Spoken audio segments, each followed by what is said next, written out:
Coming at you live from my home studio in beautiful La Puente, California. This is the All Dodgers podcast. What is going on, party people? Happy Saturday morning to y'all, wherever you may be. And if you are watching this live, this is a show. I don't say this enough anymore. It's a show part of the Liiive network of podcasts. If you wouldn't mind, if you can't watch a show live, you can listen to us in podcast form. Please rate and review the show. That goes a long way in helping out the show. But on today's show, we are talking about the five-man rotation for the Dodgers in April. Yes, there is a little bit of an update. Also, Shohei Ohtani threw a baseball off a mound for the Dodgers today, so we'll look at that and the latest information, latest words from Andrew Friedman, Dave Roberts, all that kind of stuff out of Camelback Ranch, and a look at that very fierce fifth starter competition going on this spring. That and voicemails, all that kind of stuff on another edition of All Dodgers Live. The spring in the chat. What is going on, party people? Again, happy Saturday to ya all.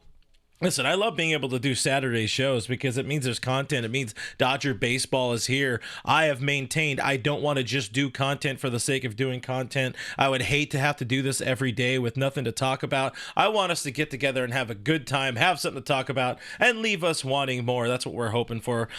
You guys could leave me wanting more by hitting that like button, hitting that subscribe button. Terrible segue there. We are getting close to 10,000 subscribers, just past 9,500, approaching 9,600 subscribers. Thank you very, very much for your support here on the show, here on the YouTube. Appreciate you guys again. Let's see. There's a lot of things. I'm seeing a lot of people talking in the chat already.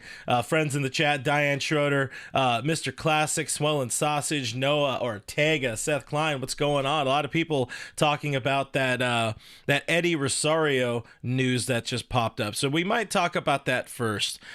Before we do that, I do want to tell you guys, I want to get this one in the bag early here in the show. Bet Online is the world's most trusted betting platform and your number one source for online betting here in the year 2025. Whether you're a seasoned fan or a first-time bettor, Bet Online is the ultimate game day companion with the largest selection on odds on everything from NBA, college basketball, NHL, UFC. Bet Online continues to be your number one sports betting source here in 2025. From every three-pointer to every hat trick, BetOnline has you covered with odds, stats, and more for every game, every play, and every win. BetOnline, the game starts here, and the show resumes now. All right, let's look at this Eddie Rosario thing. If you guys haven't seen it, throw it up on the screen there.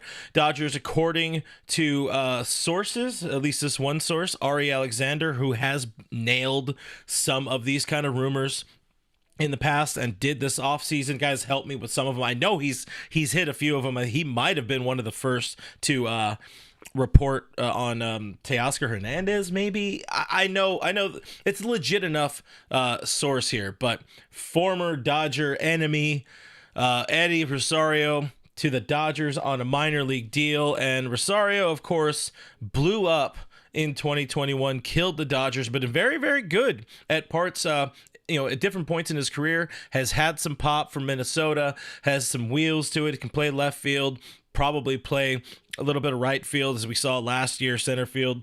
He could play around. He's got some wheels. A veteran, 33, and will be playing his age 33 season here in 2025. But he's one of those guys. You look at this roster, and we know we've talked a lot about this roster. There's a fuck ton of talent on this roster. Where does this dude fit in? AAA depth. Listen, you can never have enough starting pitching. You could also never have enough quality players or potential, help at AAA for somebody who gets hurt. We've seen this. We've seen this so many times where the Dodgers need to throw to just some rando from AAA who helps them out in some way, shape, or form. I don't hate this signing. It's a minor league deal. Doesn't affect the team. It's not going to affect, Haesung Kim. It's not going to affect Miguel Rojas. It's not going to affect Chris Taylor even for the people who want Taylor out of town ASAP. So it's fine. Yeah, does it suck that it's the guy who kind of almost single-handedly, killed the Dodgers in 2021? Listen, the Dodgers were bad at that point. They ran out of steam. They ran out of pitching. Everybody was hurt in the playoffs. It's not his fault. He put up a good run.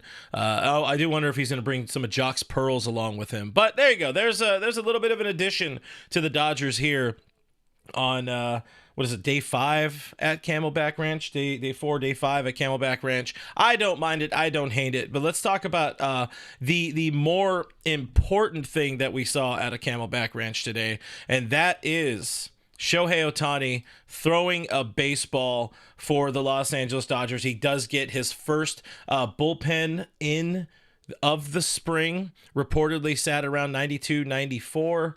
The hope is that he could face some hitters before the end of before the team heads out to Tokyo, possibly face some hitters in Tokyo. And for me, that kind of still gives me a little bit of hope that there's an outside chance that Shohei Ohtani could face the Angels in the Freeway Series. Is it likely? No. But there's a chance. There's a very tiny chance he could throw to hitters. The Angels at Angel Stadium, maybe Dodger Stadium, when our All Dodgers meetup is happening, meetup number 1. If you guys want to know about that, you got to sign up for Discord. That means you got to sign up for Patreon or YouTube members. Links are in the description. We'll talk more about that later. But again, Fabian Ardaya saying there's a chance Shohei Ohtani is facing hitters by the time the team departs for Tokyo, about a week after that. I understand. This is me doing something that could potentially hurt Shohei or something. It's a stupid idea, but I'd love to see it. I would just love to see Shohei get one game in against competition before the season starts. Is it going to happen? No. But hey, fingers crossed. Crazier things have happened for sure. But again, that's that. It's real short. It's real sweet on the Shohei talk. There was more yesterday out of Camelback Ranch where we did hear from Andrew Friedman. We did hear from Dave Roberts about the starting rotation and the fact that that's the wrong button. This one? Is that the right one? There we go. There's the right button there. But yeah, the Dodgers have an update to the starting rotation, and it's something that honestly should have looked at. I should have been acknowledging already. I acknowledged it a whole bunch a year ago here on the channel, talking about how the Dodgers didn't really need 5 starters for the first month. Definitely wouldn't need 6 starters for the first month just because of the way the schedule was set up. But this came yesterday. Andrew Friedman was the first guy to talk about the schedule. He says the quote was, it sets up well through April for us to manage it without needing a 6-man rotation. And again, it was a huge narrative I had last year, and I am kind of annoyed I didn't bring it up. I half brought it up this year, but whatever. That's about me. That's about me and more about the Dodgers and all that. It's worth noting the Dodgers have every Thursday off in April, so there shouldn't be any issues for somebody like Blake Snell if we're really looking at the rotation outlook. Blake Snell, and we've talked about this. I talked about it on Dodgers territory this week with Alana Rizzo. Blake Snell is somebody that wants to stay on a traditional workload. He wants to pitch every 5th day. He can be that guy. He should and could be the horse for this team. He's a grown-up. He's a veteran. He's an adult. He's presumably healthy, and he wants to be a dog for this starting rotation. So there shouldn't be an issue for him to go every 5 days, which really helps out other guys in that rotation, because we've heard that there's a chance they might kind of be a little more cautious with Tyler Glasnow, who of course has had his fair share of injury issues throughout his career. You could kind of assume, though, Glasnow should still be going every 5th, 6th day, most likely, especially to open the season. Maybe they start baking in a little bit more time between starts here and there as the season goes on. I mentioned there's a lot of, every Thursday is off in April. Throughout the season, there's a bunch of Thursday day offs, or off days as well. So one, that helps us here because we tend to be live on Mondays and Thursdays here on the channel. So Thursday will be all of us just hanging out and recapping the week and looking forward and all that kind of stuff, talking about the Dodgers. So guys, make sure you subscribe, hit that notification bell, all that kind of stuff, and we will be hanging out all season long. But, Glasnow is, arrived to camp, supposed to be healthy, supposed to be ready to go.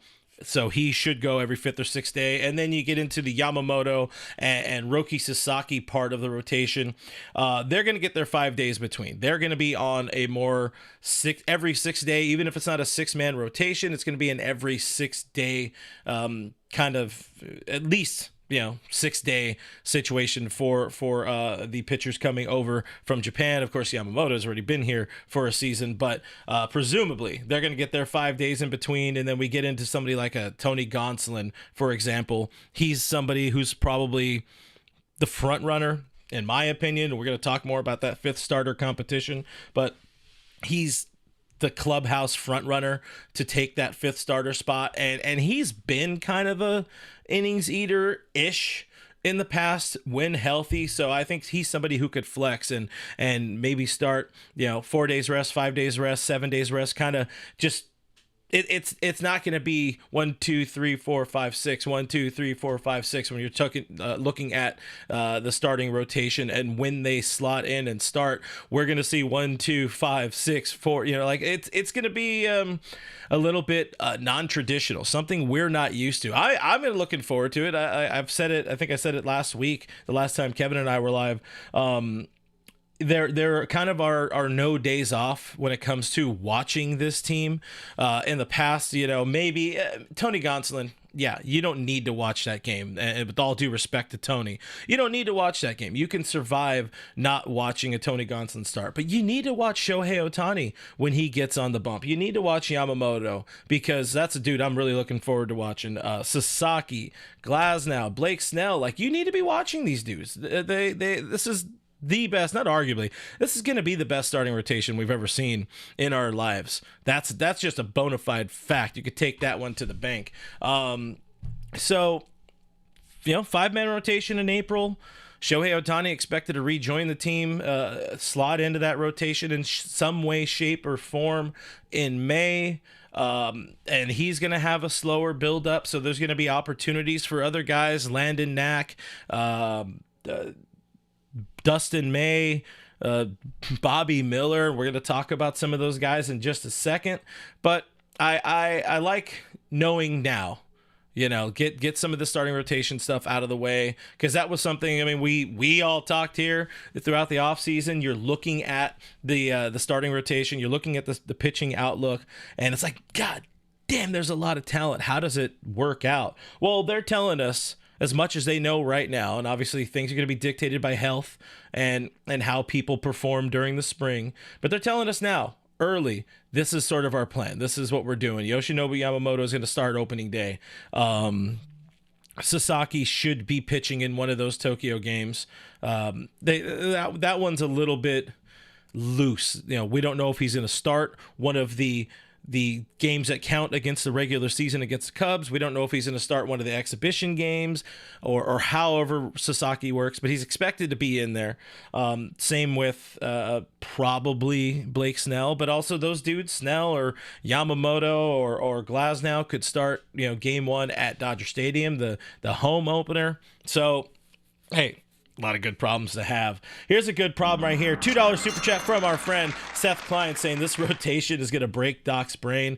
Yeah, I could see that. Listen, it breaks my brain just trying to think about it. And you write it down, you look at it, you try to piece it all together. If everybody is healthy, it's going to be just several difficult conversations for this front office, for Dave Roberts, because how do you tell Bobby Miller, who was hurt last year, hey, sorry you were hurt, but we went out and got better dudes. Tony Gonsolin recovering from Tommy John. Sorry, we got better dudes. Dustin May, sorry you've missed so much time over the last 3 or 4 years. We got better dudes we can rely on.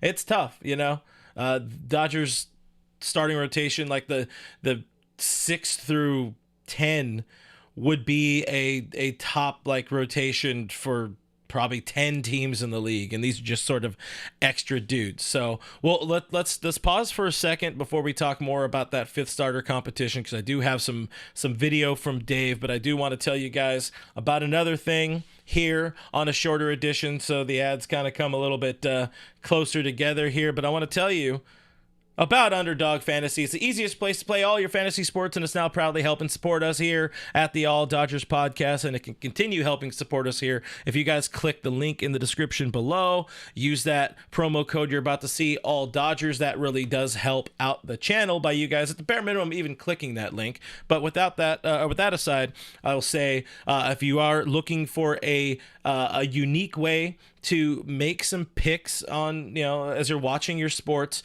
kind of like a fantasy style way of doing it, I guess you could say, Underdog Fantasy offers a unique approach with a simple pick'em style format. So it is pretty easy. I've been saying I want to do my MLB 2025 regular season picks, and I'm gonna figure it out how to do that with the chat in the Discord. But anyways, let's do this. You pick higher or lower on between 2 and 8 players, and you can win up to 325 times your daily entry. And if you do use that promo code up there it is, All Dodgers, all one word. You use that, new users will get a free pick and up to $1,000 in bonus cash, which is, according to sources, just as good as money. So again, you see that right here.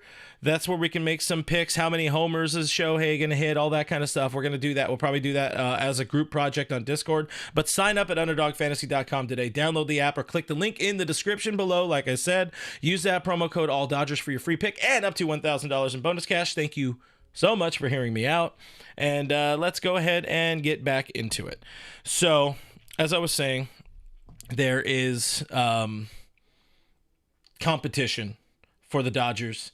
Three starting pitchers are battling for one spot in the starting rotation. We're calling this locks, questions, and a starter battle. We've already talked about the locks a little bit, but we'll do it again here for fun.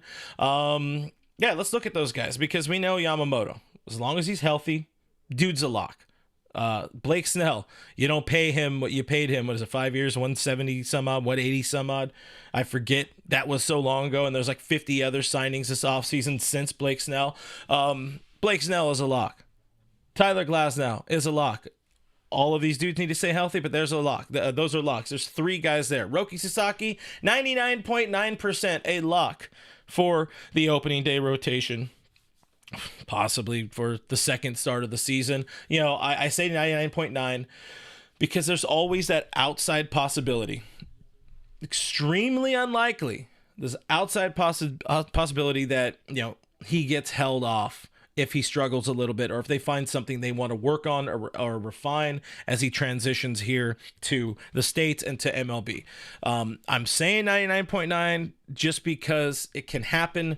Technically, highly unlikely, as our friend Richie Flores is in the In-N-Out parking lot here on this Saturday. Appreciate Richie checking in. Appreciate everybody hanging out in the chat. Denny Cortez in the chat as well. Love having you guys here on the show on an unexpected Saturday show. But when we get into the 5th starter competition, the battle and how that will look, Dave Roberts addressed that yesterday at Camelback Ranch. Let's go ahead and listen to Dave here real quick, and then we'll come back and react. And also coming up, voicemails. You guys see the number on the screen there. If you want to call in now, I might be able to get more voicemails in, but we do have a few locked up and locked in, ready to go in about 10 minutes or so. But again, let's listen to Dave, and then let's come back and digest what Doc told us. Gonsolin or May doesn't end up in the 5th spot in the rotation. Could one of them be a candidate to maybe be long reliever in the bullpen? Yeah, absolutely. But I do think that right now, at this point, they're both building up. They're both viewing themselves. We're viewing them as starters, and we'll see how the rest of the spring plays out, which obviously is a long ways away. And that's really not impacted until opening day here in the States. So we got a lot of time. Got a lot of time. They do. You got about 3 weeks until 4 weeks until the Tokyo series, and then they come back. They play 3 meaningless games against the Angels. Then there's a day off, and then the season resumes against the Tigers. So there is time before they're going to need more than just 2 starters, and that means when we're looking at those first 2 games, and we've talked about this a lot in the offseason, you're looking at those first 2 games, it's going to be a little weird. Like it's very hard to say your opening day rotation, your opening day roster, and all of that kind of stuff. Like adding to that calculus of the super chat earlier, Dave Roberts is already not the most flush with hair. I'm sure he's going to be ripping more and more hair out as he's trying to kind of figure things out and how we're saying these sort of things. The verbiage we're using when we're talking about the starting rotation. Anyways, I'm half distracted and just saying words because I did want to get to Timmy's comment here. Appreciate Timmy hanging out with the chat, saying Sonia Chen asking the real questions. That's right, friend of Dodgers territory, MLB.com reporter Sonia Chen, the one asking Dave there about those 3 starters. So let's dive into those 3 starters real quick because Gonsolin, like I said earlier, that's kind of my clubhouse front runner to get that final spot in the rotation. He's been there, he's done that. He's if he's healthy again, as I throw some video up on the screen here for us all to enjoy. He's been there, he's done that. He's healthy, he's nasty. Or if he's healthy, he's nasty, and everything is pointing to him being healthy. That's what we're hearing. He's ready to go. He was essentially ready to go at the end of last season. He could have joined the rotation if the Dodgers desperately needed another body. Thankfully, they didn't, and they went out and won that World Series. But of the things working against Tony Gonsolin, he is the only dude, well, outside of Bobby Miller, he is one of the guys who can be optioned. Tony Gonsolin does have one more option year, and that works against him, as I also work with allergies, apparently. That works against him very, very badly just because of how much talent this team has on the roster. That is a tough situation for Tony. But if he's somebody who shows up and shows out, he's a lock. To me, he's virtually a lock. If I said that Sasaki is 99.9, I'm looking at Tony as 88.5 or something like that. He's close. He's right there, 90% even, just to make it not some weird random number as we see our opening day starter on the bump here. Love to see that guy. So again, the conversation to me feels a little moot just because it's going to be Tony Gonsolin getting that start. We did hear from Dustin May. We saw Dustin May here on the video playing on the screen as well. We did hear from Dustin May. Finally, he did talk about that thing we keep making fun of, or at least I keep making fun of. And I hear him talking about his I don't know if it's a near-death experience, but it sounded like things could have got real squirrely if his wife Millie didn't say, hey, let's go to the emergency room. But let's lay things out here. The question really for Dustin May, he's missed the better part of the last 4 seasons. That very much works against him. He hasn't proven he can stay healthy. He hasn't proven that he can handle a starter's workload. He's also, it feels to me like he's a little behind the 8 ball right now, because if you guys read the article, if you heard the latest about Dustin May and what he had to, the ordeal he went through with that throat, esophagus injury and subsequent surgery, because apparently it was a pretty significant surgery. Jack Harris, LA Times. So read Jack Harris's article. But Dustin May showed this nasty big ass scar on his chest, his stomach, because that is how they had to enter to go in and fix his throat, his torn esophagus. But after that surgery, and by the way, it wasn't not chewing his meat. Kenny Chung, yeah, he couldn't chew his salad. I guess a piece of lettuce got lodged in his throat. And like The Simpsons told us all those years ago, you don't win friends with salad. You don't win friends with salad. I stand behind that, God damn it. But anyway, clearly I stand behind that. But he was not, after the surgery, he was not allowed to lift more than 10 pounds. And that, I think, went up through November, they said. And he was barely got up to full strength sometime around New Year's. So if we are on today, February 15th, to me, it feels like Dustin May could be behind the 8 ball a little bit. And now with that, the Dodgers I think they could technically say they have an excuse to put him on the injured list and be like, hey, I want to we want to give him more time to get back up to full strength, to throw some innings, to throw a few starts, get those under his belt before we put him back with the major league club. And that could work against him. More likely, as we heard Dave said, though, he's somebody who could be an option in the bullpen. And I think that goes a long way. I think we've talked about it a whole bunch. His future already is in the bullpen. Might as well just start it now. And he could be somebody who's a long reliever, maybe a 3-inning guy, 2-inning guy.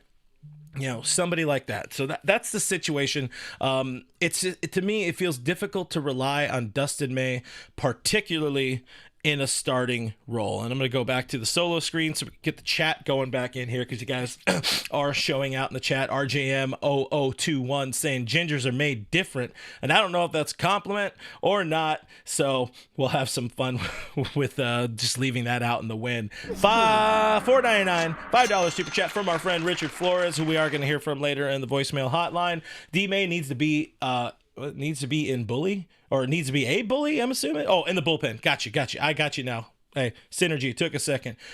D-May needs to be in the bullpen, period. Health-wise, he's as reliable as Anthony Rendon. I trust Russia State media over Dave's injury updates. And God damn, get wrecked. Anthony Rendon. By the way, Anthony Rendon, thoughts and prayers. Never going to play baseball again, huh? I see you in the chat as well. And my boy Alexander Rose says, never eating salad again. Paul Vaughn, can Tony and Code Red stay healthy? Tony? Yeah. Dustin? Man, my nose is bugging me. Sorry, guys. It's got to be annoying to look at. Tony, I have all the faith in the world in the Catman. I feel good about the Catman. Tony Gonsolin has never given me anything. His only full season was the 60-game season where he got into, 10 starts? Since then, it's been like 9, 5, 4, and then didn't pitch at all last year. It's just, when you've missed the better parts of 4 seasons, I am not ready to rely on you. And especially as we've talked about a whole bunch here on the show already, on the channel this offseason, the expectations are just a different breed now in the Shohei Ohtani era, coming off of winning a World Series title in 2024, trying to back it up. You can't have as many of these questions thrown out there. You can have 1 or 2 here and there, but if you're trying to rely on somebody to get you north of 120 innings or something like that over the course of a season, it's hard to plug in somebody like Dustin May. Let's talk Bobby Miller. And we talked Bobby Miller a couple weeks ago, a little bit more since then.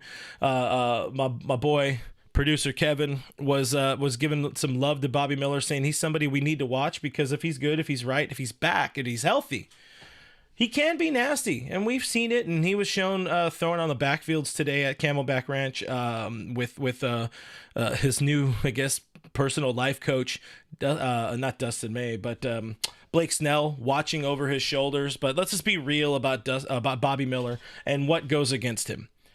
He was dog shit in 2024. There's no sugarcoating it. He would admit it. He should admit it. It was bad. He did have excuses. Injuries contributed to that.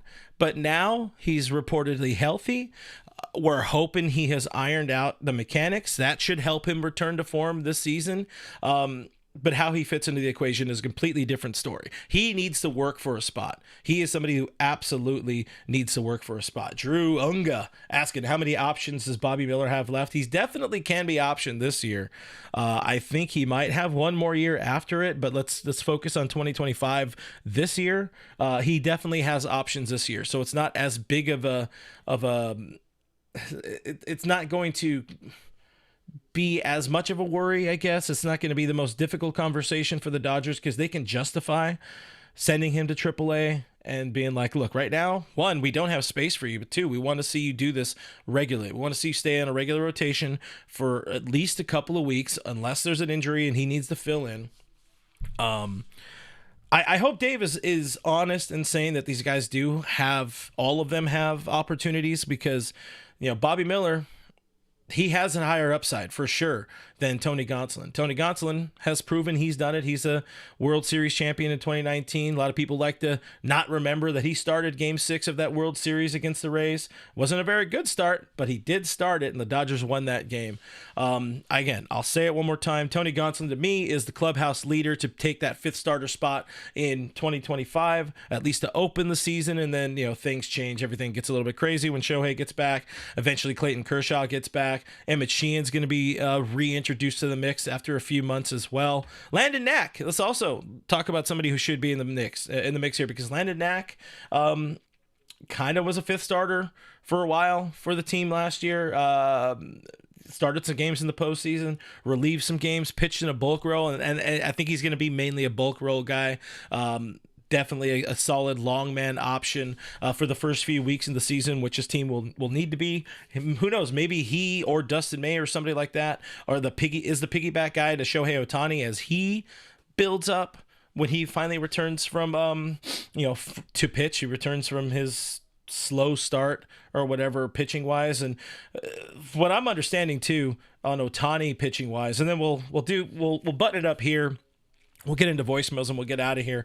But Ohtani, I think if they ramped him up a little bit sooner, he could be ready. He could be ready to start on opening day if they really, really needed. They don't want to have to bake in time off. This is somebody who missed all of 2024 as a pitcher. He's not going to go out there and go, start to end all 6 months of the regular season and the postseason. He's not going to be able to survive and endure and survive that if he were to be in the rotation on opening day. So to give him that month, even if it's a little bit longer, to give him that time to at least take that first month off. We saw that last year as my nose keeps bothering me, and I'll just cut the motherfucker off. But we saw that last year with Walker Buehler. They slow started him because he hadn't pitched. They want him to start and just go, let it eat. Didn't work out for Walker because of other reasons, but start Shohei and let him go for the rest of the season. So I'm okay giving him that opportunity to kind of sit out the first month, and Landon Knack can be his personal backup bulk caddy, or Bobby Miller or Dustin May or whatever. But the point of all this, to wrap it up, Tony Gonsolin is going to be your 5th starter, at least for the first month. Diane has a good point, guys. Hit that like button, hit that subscribe. That really does help out the channel. And we're getting close to 10,000 subscribers. Pinsanity, I know we're done with the Gonsolin talk, but man, his October stats are horrendous. Yeah, no. Sergio, no. I'm a good boy. I don't do that. Tony's had better. He's had okay starts in October, but he definitely hasn't. Doesn't have the sexiest line when you're looking at postseason numbers.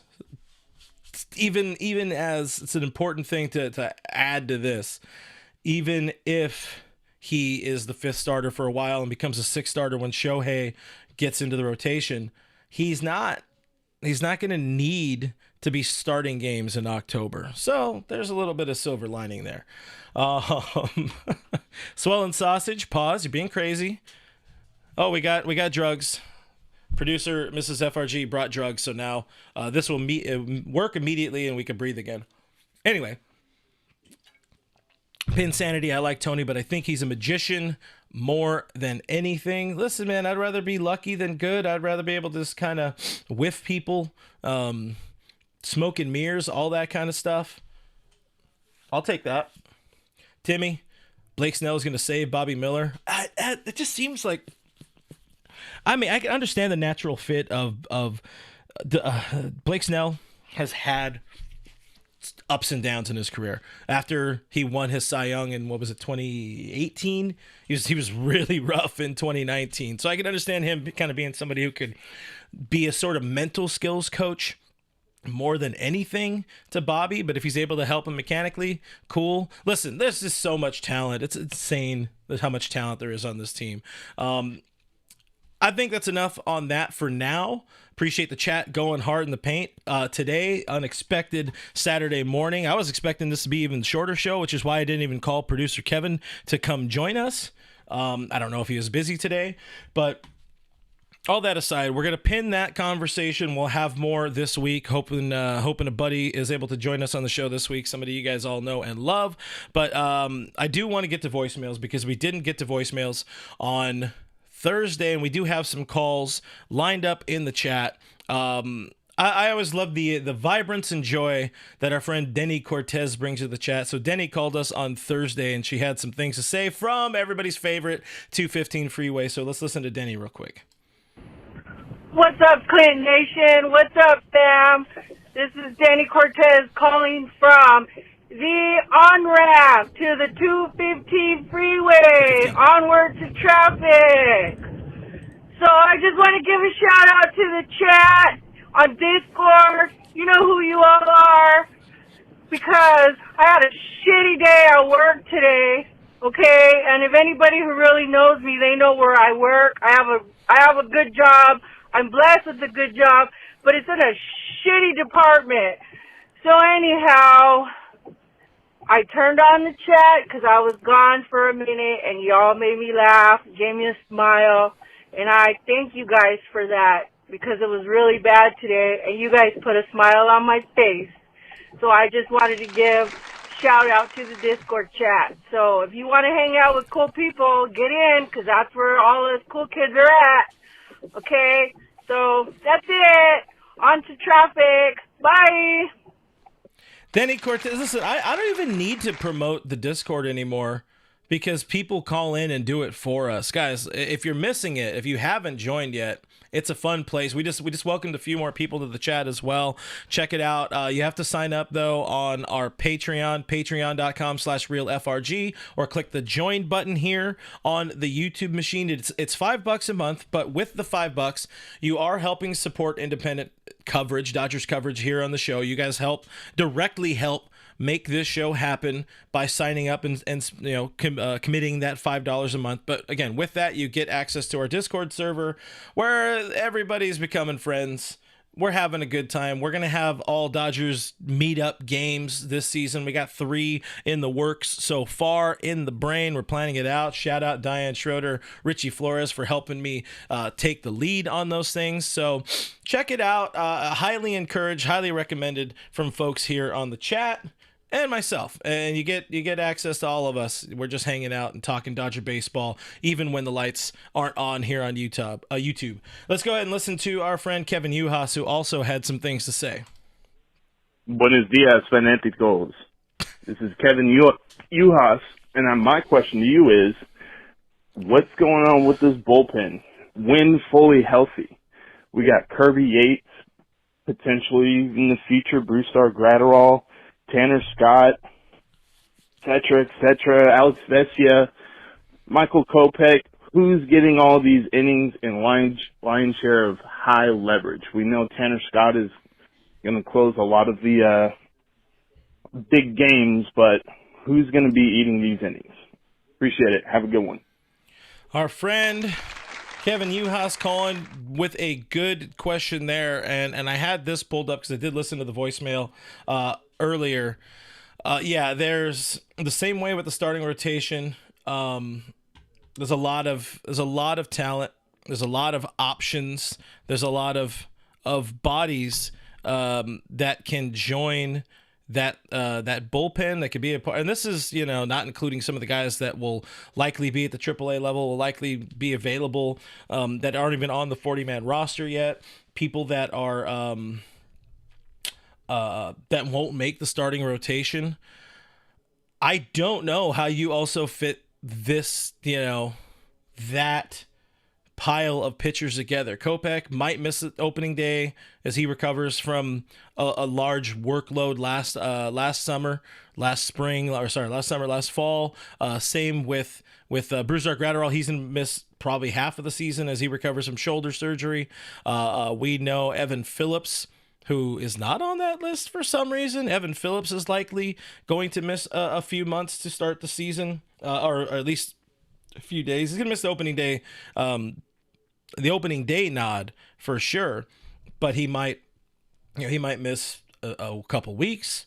He might. So I don't want to harp on this. I didn't overly prepare my brain how I wanted to talk about this outside of Ben Kasparius.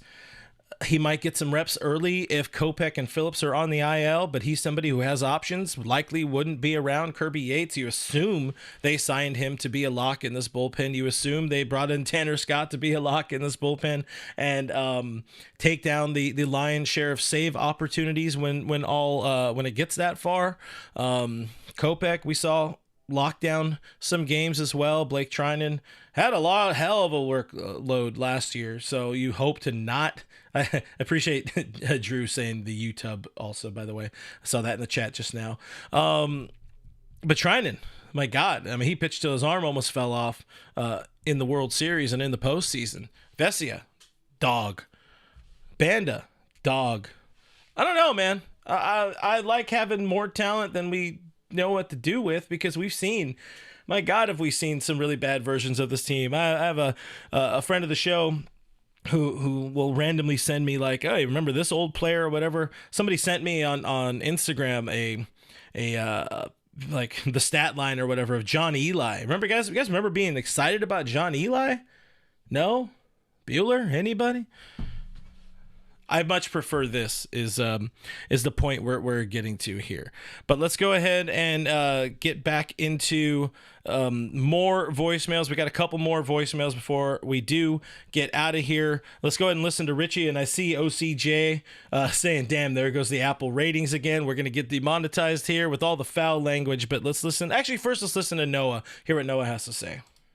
Well, what up, guys? It's Noah, as you know. And I got to say, guys, I am really excited. I am so happy that the GOAT is back. It's been 18 years. That is crazy. To make you feel old, 18 years ago is around the time when every man was falling in love with Megan Fox at her prime, and Tobey Maguire was still Spider-Man. Yep, it's been that long, people. I am really excited to see exactly where the season goes, and on top of that is can't wait to see Roki Sasaki and his nasty pitches. And going back to Marvel, guys, is I found out something. Clint is like Nick Fury. He is all over the place. You'll see him cameo all over, should I say, the YouTube Dodger universe.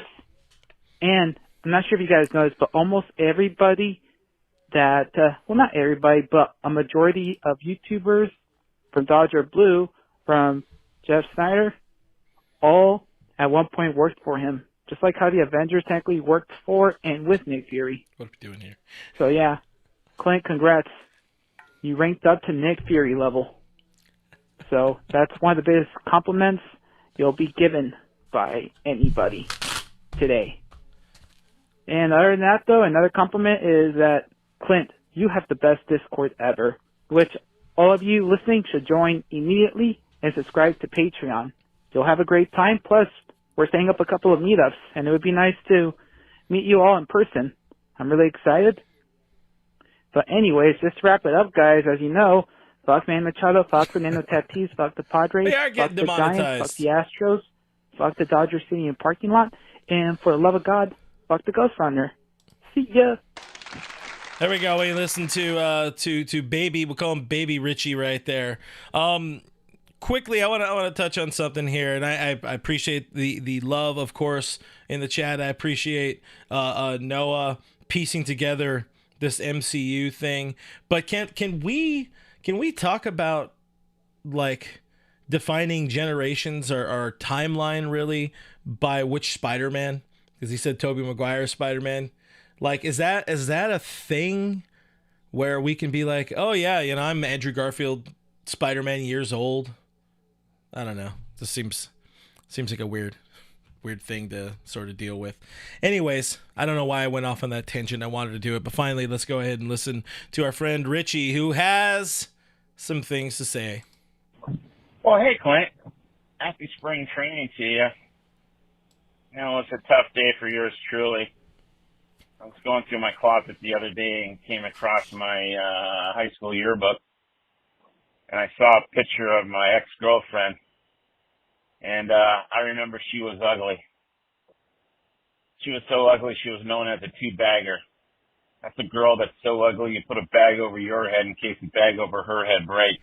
This is a family show. Then later I went to the bar at the local BJ's waiting for a table, Bartender asked me, hey, what do you have? I said, surprise me. Show me a naked picture of my wife. But I digress. Bruh. Well, let's talk about the off-season, shall we? All the highs and the lows. What does the Padres off-season and the newer dog have in common? They didn't get any. And Aaron Boone, Aaron, your team shit the bed, all right? You're the one that decided to put in Nestor Cortez in instead of Tim Hill to pitch to Freddie. And what happened? You got burned. So you're the only one to blame. So if I want any shit out of you, I'll squeeze your head. And finally, there's John Heyman, the biggest Dodger hater of them all. The guy that publicly went on the MLB network and claimed that he hoped the Dodgers didn't re-sign Teoscar or get Sasaki. He is so far up Scott Boris's ass and that he's his puppet. Scott Boris's hand is so far up John Heyman's ass, he's tickling the back of his tonsils. So finally, it's all over. The shit talking's over. The season's about to begin, and now everybody's got to put their money where their mouth is. So let the season begin. Let the catfish season begin, and let's bring it on. So fuck the Dodger Stadium parking lot. Fuck Manny Machado. Fuck the Padres. Fuck the Teeth. And for the love of God, fuck the Ghost Runner. Man, I haven't talked shit in a long time. That felt pretty good. See ya. He got me at the end there. I wasn't expecting that one. God damn it, you people. You're going to get us demonetized. Probably. I don't know. I don't know how it works. I appreciate the calls there. Yeah, we talked a little bit about the whole Yankees thing and Aaron Boone saying that his team would do it with more class. Oops, that's not the button I wanted. But even so, you should have won then. You shouldn't have gone to Nestor, like Richie said. Sorry, Yankees. That's all I got. But, guys, I think that's about it. Diane saying you're already demonetized. No, thank God, not yet. Not yet, please. In case we get demonetized, guys, please do check out patreon.com/realfrg or join here on the YouTube members side of things. I'd appreciate it if you did that. If you don't, go ahead and hit that like button, subscribe, share the show with your friends, with your family, with your dog, with your grandma, your grandma's dog, all that kind of stuff. All those things, more clicks help us out, help keep the lights on, and help make the show be a thing. Love you guys. Appreciate you guys hanging out with me here on this Saturday. A lot of things to talk about right now, so we are going to be humping and hustling here in the month of February on the channel. Guys, if you do want to call in to be featured on a future show, do check it out. The number's there below me, 562-373-4095. Ask your questions, share your comments, be smart or definitely be funny. Spark some conversation. I appreciate you, Haas. For sharing something we could dive into as well. The bullpen question. Thank you, Kevin. I love you for that. My dude, Seth Klein, a $2 super chat to get us out of here. Says Clint hitting the wrong button is like a Dodgers win. At least you could hear me the whole time. That's an important thing. And if you guys saw all the buttons I had and all the things I got to do here, you know it's impressive how the show doesn't fumble more often. But even so, hey, that's about it. Thank you for watching. Thank you for subscribing. Thank you for listening. Thank you for all the great questions, comments. Thank you so much for the super chat. Seth Klein coming in a couple of times with that super chat button. Richie Flores, everybody else in between. Thank you to our channel members and Patreon supporters who already support the show. You guys rock. You guys help us keep the lights on for me, producer Kevin, all that kind of stuff, and help us find ways to make the show better. Hey, maybe at some point I could hire somebody to push the buttons for me. I'm not going to do that. I need to be in control. I have a problem if I'm not in control. Shout out to our moderators for doing a kick-ass job in the chat as always. Diane, Swollen Sausage in there, IB Stroking. Appreciate you guys. All Dodgers is presented by Bet Online. He was not here today, but give Kevin a follow at Skinner7Kevin on the Twitter. I am RealFRG on all the social things. We'll hit the lasers on the way out because it was a fun show, and we'll see you on the next one. Bye!